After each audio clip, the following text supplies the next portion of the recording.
Իմ էջում կան շատ վիդեոներ, որտեղ որ բավականին հայտնի բրենդներին ես ասում եմ, որ համեղ չի, կամ ինձ դուր չեկավ, կամ օրինակ այս կոմպոնենտը ինձ պակասում է, բայց լինեմ անկեղծ եւ ասեմ, որ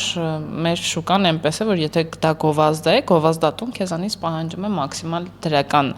արդյունք։ Ես ունեցել եմ դեպք, երբ գովազդ եմ ունեցել, բայց բավականին վատն էր պրոդուկտը, ես հետ եմ ուղարկել գովազդը, որովհետև անընդունելի եմ համարում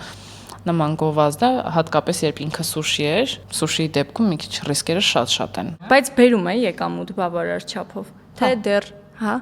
Մենք բլոգինգի մասին շատ հաճախ ենք խոսում մեր տաղավարում եւ իսկապես բոլոր այն բլոգերները, ովքեր ում հյուրընկալել ենք, գոհ են։ Ոլորտը բավականին